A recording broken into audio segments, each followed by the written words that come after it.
गला काट कंपटीशन के बीच दिवाली के दिन 1 नवंबर को रिलीज हुई सिंघम अगेन और भूल भुलैया 3, इन दोनों फिल्मों के 2 दिन के बॉक्स ऑफिस कलेक्शन जारी किए जा चुके हैं। हम यहाँ पर अभी सिर्फ फिल्म सिंघम अगेन के बॉक्स ऑफिस कलेक्शन की चर्चा करने जा रहे हैं। दोनों फिल्मों के निर्माताओं ने इस बार रिलीज से पहले पटकरों को फिल्म नहीं दिखाई और टिकटों के दाम बढ़ाकर पहले ही दिन सोने की मुर्गी को हलाल कर सारे अंडे निकाल लेने के जितने भी प्रयास किए जा सकते थे वह सारे प्रयास किए। इसके बावजूद 1 नवंबर शुक्रवार के दिन सिंघम अगेन महज 43 करोड़ 70 लाख रुपए ही बॉक्स ऑफिस पर इकट्ठा कर सकी। दूसरे दिन तो बहुत मुसीबत हुई। अब शनिवार था, छुट्टी का दिन भी था, फिर भी सिंघम अगेन ने बॉक्स ऑफिस कलेक्शन में गिरावट आ गई।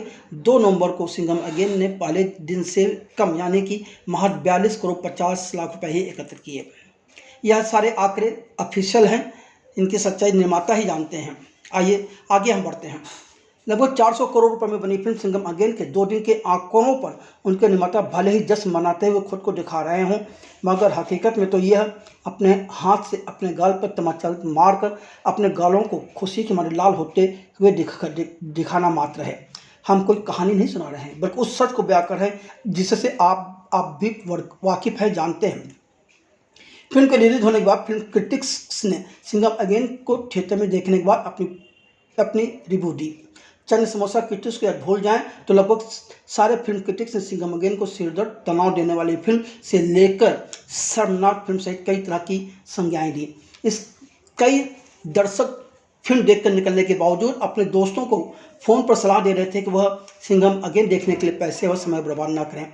इसके बावजूद जब पहले दिन का बॉक्स ऑफिस कलेक्शन 43 करोड़ से अधिक बताने के साथ ही भूल भुलैया 3 को पछाड़ने के दावे किए गए तो कुछ लोगों को आश्चर्य हुआ, पर हमें यहाँ कोई आश्चर्य नहीं हुआ, बल्कि हमें सिंघम अगेन के निर्माता की नादानी पर अफसोस हो रहा था कि वह उस फिल्म से तुलना कर रहे हैं जिसकी लागत उनकी फिल्म की लागत से भी आधी नहीं है।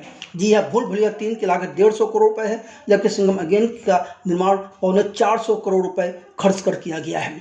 इतना ही नहीं, सिंघम अगेन के निर्माता ने जंग में सब जायज़ है कि बात करते हुए 60% स्क्रीन में सिंघम अगेन को रिलीज़ किया। इस हिसाब से सिंघम अगेन का कलेक्शन 60% और भुलैया 3 का बॉक्स ऑफिस कलेक्शन 40% ही होना चाहिए था, मगर ऐसा नहीं हुआ। इस हिसाब से देखा जाए तो सिंघम अगेन की गेंद तो अपने पहले दिन ही पूरी तरह हार हो गई थी। दूसरी बात, सिंघम अगेन में रोहित शेट्टी अपने आप में स्टार हैं। इसके अलावा अक्षय कुमार, अजय देवगन, दीपिका पादुकोण, रणवीर सिंह, टाइगर श्रॉफ, करीना कपूर, अर्जुन कपूर सहित सारे स्टार कलाकार थे। फिर भी यह जो कलेक्शन है वह कैसे अच्छा है कहा नहीं जा सकता। अब पहले दिन सिंघम अगेन ने बॉक्स ऑफिस पर जो कलेक्शन किया उसके पीछे की उनकी रणनीति को भी याद कर लीजिए। फिल्म के निर्देशक रोहित शेट्टी ने अपनी फिल्म के अंदर रामायण की कहानी, शिव तांडव स्तोत्र और हनुमान चालीसा का गलत ढंग से इस्तेमाल करने के साथ ही कई बार जय श्री राम के नारे लगवा अंध भक्तों को खुश कर उनकी तरफ से ही सेवाभाई लूटते हुए टिकटों के दाम भी कई गुना बढ़ाकर सबसे ज़्यादा स्क्रीन में फिल्म को रिलीज कर एडवांस में टिकटें बुक करवाकर फायदा उठाया। अब सिंघम अगेन के यह बॉक्स ऑफिस आंकड़े सही हों ऐसा भी नहीं है। जिगरा के समय आलिया भट्ट पर 6 करोड़ रुपए की टिकटें खरीद कर बांटने का आरोप लगा था।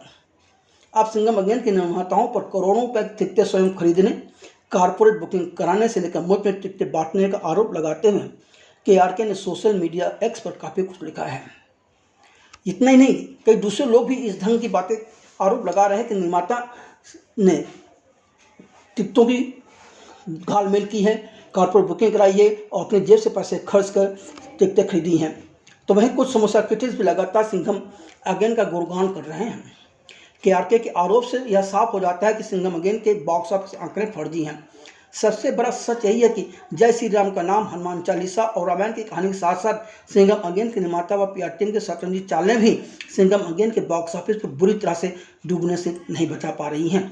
फिल्म की लागत के 450 करोड़ रुपये निकालने के लिए इस फिल्म को बॉक्स ऑफिस पर कम से कम 1000 करोड़ रुपये इकट्ठे करने पड़ेंगे, जो कि असंभव नजर आ रहा है। पता नहीं रोहित शेट्टी कैसे भूल गए कि दर्शकों को मनोरंजन और अच्छी कहानी चाहिए, उन्हें धर्म या राम का प्रचार या हनुमान चालीसा नहीं सुनना है। मगर सिंघम अगेन में न तो कोई कहानी है, न ही किसी भी चरित्र का सही ढंग से विस्तार किया गया है। सिर्फ रामायण की कहानी को पकड़कर असफल स्टार कलाकारों की फौज खड़ी कर दी गई है। रोहित शेट्टी भूल गए कि रामायण में राम ने रावण से निजी लड़ाई नहीं लड़ी थी, जबकि यहाँ सिंघम में तो अगेन में तो सिंघम अपनी निजी लड़ाई लड़ रहा है। वह भी अपनी पत्नी को एक गुंडे से छुड़ाने के लिए कमांडो की बड़ी फौज लेकर पहुंच गया। इस तरह उन्होंने तो रामायण का भी अपमान ही किया है। फिल्म में असफल कलाकारों ने भी फर्ज अदायगी के पैसे लेकर अपनी जेब भर ली, किसी ने भी अच्छी परफॉर्मेंस नहीं दी। आखिर सिनेमा के नाम पर यह सारा मजाक ही तो हुआ। जब मैं मल्टीप्लेक्स में फिल्म देख रहा था उस वक्त मेरे बगल में बैठा युवकों का झुंड जिस तरह से फिल्म को लेकर बकबक कर रहा था वह सब मैं यहाँ सुना नहीं सकता, क्योंकि वो सब अच्छे नहीं थे। फिल्म खत्म होने के बाद कई दर्शक फोन कर अपने साथियों को सलाह देते नजर आ रहे थे कि वह सिंघम अगेन के लिए पैसे और समय बर्बाद न करें। यही वजह है कि दूसरे दिन सिंघम अगेन के बॉक्स ऑफिस कलेक्शन में गिरावट आ गई, जबकि भूल भुलैया 3 का कलेक्शन दूसरे दिन बढ़ा है, जिस पर हम दूसरे वीडियो में चर्चा करेंगे। हमें अभी तक तीसरे दिन की सिंघम अगेन के बॉक्स ऑफिस कलेक्शन की जो रिपोर्ट मिल रही है वह भी काफ़ी निराशाजनक है। सुबह के शो में महज 27% दर्शक थे, जबकि दोपहर के शो में 50% दर्शक थे। अब इससे अंदाज़ा लगाया जा सकता है कि तीसरे दिन सिंघम अगेन का बॉक्स ऑफिस कलेक्शन क्या रह सकता है।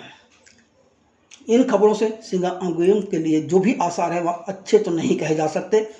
यदि आप लोगों ने सिंघम अगेन देखी है तो अपनी राय कमेंट बॉक्स में जाकर जरूर लिखें और हमें बताएं।